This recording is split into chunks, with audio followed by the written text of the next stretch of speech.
After the family reunion, I found my bank account drained. My brother-in-law smirked. We needed it more than you. Shaking, I reached into my bag and... Hey everyone. Before we kick off today's video, I've got a favor to ask. We've noticed our channel isn't getting as much love lately, and subscribing is one of the easiest ways you can help us out. It's quick, free, and it means we can keep bringing you awesome content. Your support really means a lot, so let's work together to keep this channel growing. Thanks a bunch. Now, let's dive into the video. So, there I was, sipping my beer, leaning against the fridge, with that classic smug grin on my face. My sister Sarah was chilling on the couch, sipping her wine like it was just another laid-back family game night. She let out a laugh and said, "Oh, come on, don't be so dramatic. It's not like we stole it, we're family."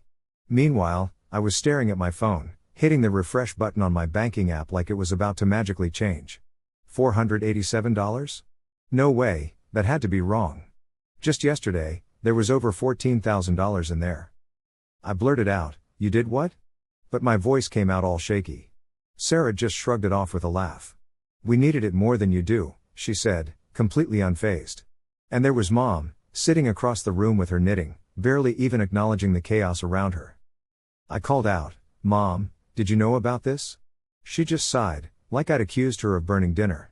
"Sweetheart," she said, "you were always so sensitive. You've got a good job, no house payments, no kids. You're okay. Seriously? That justifies taking my money now?" Dad, glued to his phone, mumbled something about language, not even bothering to look up. I was losing it. I turned to Sarah. "How did you even get into my account?" She didn't even flinch. "You left your login on the family computer, maybe try not doing that next time. Honestly, it's kind of your fault." I was steaming, trying to keep my cool. Seth, still leaning on the fridge, chimed in, "You were making a big deal out of nothing. We paid rent and bought groceries. We survived, thanks to you. Like I was supposed to just accept it." I slowly picked up my bag, zipped my coat, and headed for the door. No one apologized, no one even seemed surprised. Mom asked if I was leaving already. Sarah rolled her eyes and said, "We needed it more than you. That's just a fact." I paused at the door, took one last look at them, and stepped outside. My cousin Jen caught up to me in the driveway, asking if I was okay. I just muttered no and got into my car. I was too furious to talk. This wasn't the first time they'd pulled something like this.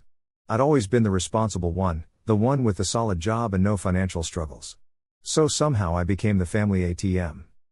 It started small, like covering Sarah's phone bill when she forgot to pay it. Then it escalated, with Seth needing a little help since he lost his job. And oh, the birthday gift for their daughter? I offered to help with that, but they just assumed I'd cover it all. Every time something came up, they acted like I owed it to them. "You were lucky," Mom would say, her voice sugary sweet but sharp underneath. "You don't have the struggles your sister does. God gave you an easy life so you could share it." Dad would chime in about families supporting each other. Translation: "We gave you life, now give us your paycheck." I never asked them for a dime, not even when I was laid off and lived on rice and eggs for months. Not when I skipped vacations to rebuild my savings. Not even when I helped pay their credit card debt 2 years ago. They never paid me back or even said, "Thanks." Sarah asked a week ago if I was coming to the family reunion. "Yeah, sure. Should I bring anything?" Her response was quick, "Just bring yourself and your card." I thought she was joking. Turns out, she wasn't. 2 days after the whole money fiasco, Sarah kept calling me, freaking out because they were behind on the power bill, and the company threatened to shut it off. She wanted me to bail them out again. I just laughed, a bitter, empty sound. "You drained my savings, and now you want more?" She snapped it wasn't just for them, they used some for Mom and Dad, too. Apparently, Dad's car broke down, and no one told me because I'd say no unless it was an emergency. I said, "Sarah, this isn't just messed up. It's criminal." She just called me dramatic. You know, it's funny how family can sometimes treat you like a bottomless piggy bank, just because you've always been there to lend a hand. So, there I was, wide awake one night, replaying the last 5 years in my head. All the times I said sure to every little favor, the money I quietly moved around when needed. And Mom, always going on about how I'm the strong one. Sarah, my sister, would roll her eyes if I even paused to think. They never really saw me as a brother or a son, just someone to tap for resources. Fast forward 3 days, and Mom called me up. Not a peep about how I was doing, my work, or even the missing cash. She just wanted me over for a family dinner. Just us, she said. My gut was already in knots. What was this really about? When I got there, it was clear. Sarah was already in her usual pose, arms crossed, and Seth, my brother, looked like he was bored out of his mind. Mom was in the kitchen, and Dad was thumbing through the mail like it was just another day. Sarah opened her mouth first as I sat down, challenging me with, "Are we gonna act like adults or what?" I shot back, "Depends. You ready to admit to stealing?" She rolled her eyes at me, calling me dramatic for even bringing it up. It was family money, they claimed, and I always helped out, so what was the big deal, right? I was floored. "You didn't even ask," I said, ice in my voice. Mom just looked away. "We all agreed," she said. "They just assumed I'd be fine with it." I stood up. "You think it's right to just take and smile in my face? That's not family. That's theft." Sarah lost it when I laid it out there. She thought because it was for the family, it wasn't a big deal. I told them they should get ready to face the consequences. Seth asked what I meant, but I left them hanging. When I walked in, the air was thick. Mom was banging plates around, Dad was flipping channels, and Sarah was glaring out the window. Seth acted like he was about to chill and watch TV. "Well, look who showed up," Sarah snarked as I dropped my bag. I sighed, "Let's just get this over with." Seth smirked, acting like it was no biggie. Mom tried to calm things down, saying they were in a tight spot and didn't have another choice. Even Dad chimed in about how they always counted on me because I was stable. "You didn't ask. You took," I said, glaring. Sarah rolled her eyes again, claiming they spent it wisely. So I pulled a spreadsheet from my bag and slapped it on the table. Expenses all laid out: makeup, takeout, car loans. Seth didn't expect I'd actually check. "Oh, I did more than check," I told them, opening my laptop to a detailed report. "I filed a fraud report." Sarah went pale. "You didn't," she blurted. "You called the police?" Suddenly, there was a heavy knock on the door. Everyone froze. 3 agents walked in, all business, jackets with Financial Crimes Unit printed on them. So, I just stood back and let it unfold. Mom was shocked, Sarah plopped into a chair, and Seth just stood there, speechless. The agents explained they were looking into financial fraud and identity theft. "Family doesn't make illegal actions okay," one agent explained calmly. For the first time, they had nothing to say, and I just watched the show. So there I was, standing in front of Mom, expecting the usual mocking or eye rolls, but nope, she just turned to me, her voice all shaky and her eyes welling up. "Mason, please," she said, trying not to cry. "We never wanted to hurt you. We were just desperate. You've always been the strong one, the one we could rely on." I looked her straight in the eyes and said, "You don't get to cry now." She broke down, covering her mouth to stifle the sobs. Sarah tried to speak, but it was like her words were stuck. Seth looked like he wanted to bolt but just plopped back down, probably because the agent was giving him a serious look. "You want to talk about family?" I said, stepping closer. "Family means trust and respect. It's about asking, not assuming or taking without permission. And definitely not making jokes when I'm worn out." They all just stood there in silence. I picked up my bag, turned to the main agent, and said, "I'll be outside." For once, no one tried to stop me. I was free. I walked out into the night, no one calling after me, no drama. Just the cold air and the sound of tires as the investigators took them away, one after the other. I didn't stick around to watch. That night, I just drove. No place in mind, past closed coffee shops and glowing signs at gas stations. My phone was buzzing like crazy, but I didn't pick up. The last thing I wanted was to hear apologies disguised as excuses. By midnight, I found myself parked outside my grandma's old place. She'd passed a few years back, but I still held onto the key. She used to say, "If they ever turn on you, Mason, just come here. This door is always open." And boy, did it open that night. I slept like a rock for 11 straight hours. No texts, no guilt weighing me down. Just calm.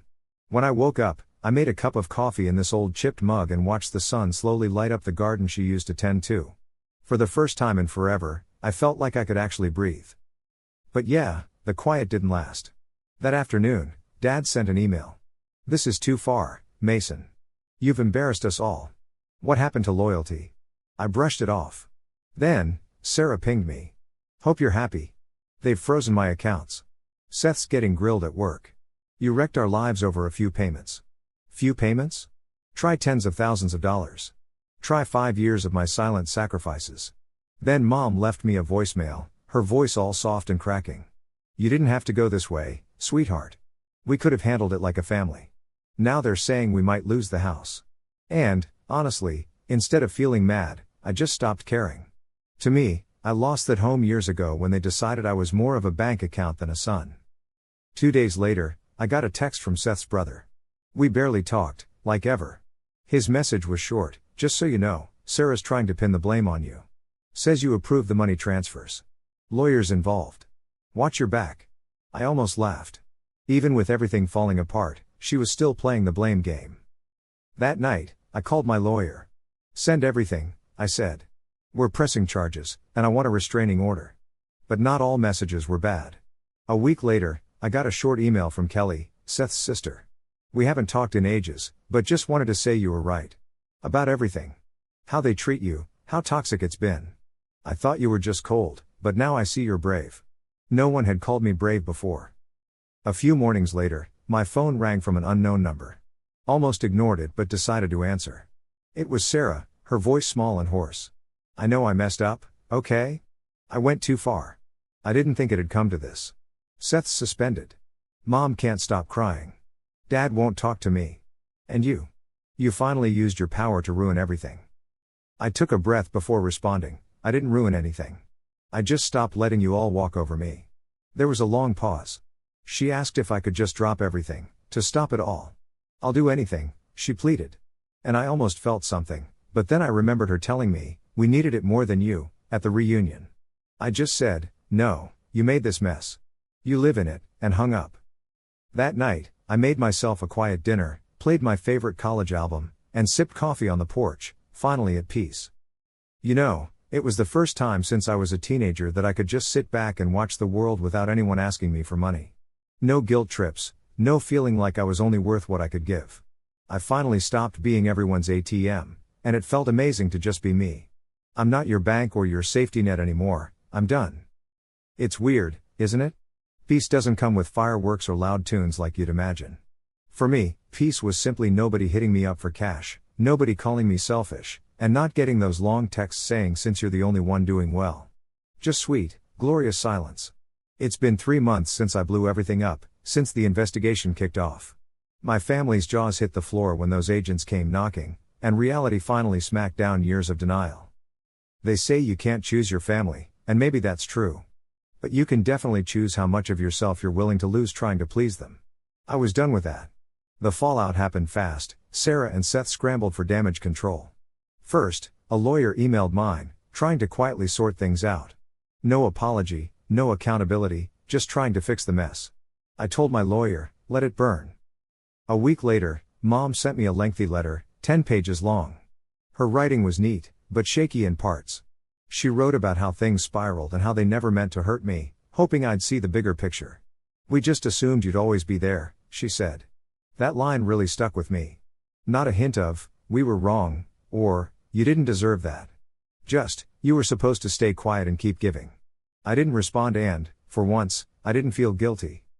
I've moved to a new place in a new state, far from unexpected family drop-ins and surprise visits from Sarah. I even changed my number. My focus at work caught my boss's eye, so I got offered a promotion, which I gladly accepted. It's amazing how much better you work when you're not secretly handling your sister's car payments and your mom's bills. I'm eating, sleeping, and just living better now that I'm not carrying 4 people who never even said, thank you. Then, one morning, a letter arrived with no return address. Inside was a $1,200 check and a note. I left him. You were right. I was scared, but what you did gave me the courage to walk away too. This is for everything you paid for. Kelly. I read it, teared up, not from sadness, but because someone finally saw me for who I was, not just a wallet. People sometimes ask if I regret it. The answer's easy, nope. I regret waiting so long, every sleepless night, every vacation I skipped, every tight budget I lived under while they flaunted their grateful family vibes on Instagram. I regret making myself small so they could feel big, staying silent when I should have spoken up. But standing up and watching it all burn? Nah, no regrets. My therapist once asked why it took me so long to say no. I thought saying no meant I didn't love them.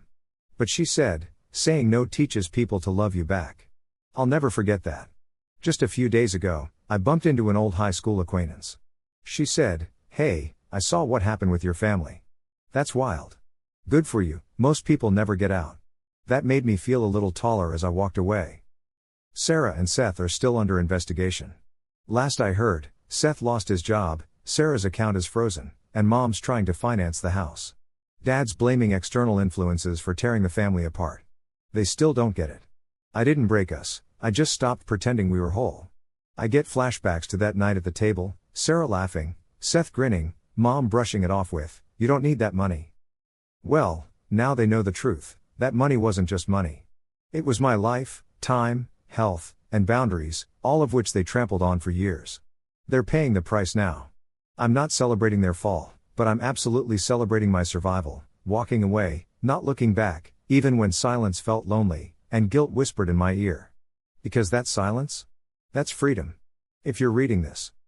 Hey, you've always been the rock, the one who everyone thinks is super responsible and the perfect son or daughter, quietly footing the bill without a peep.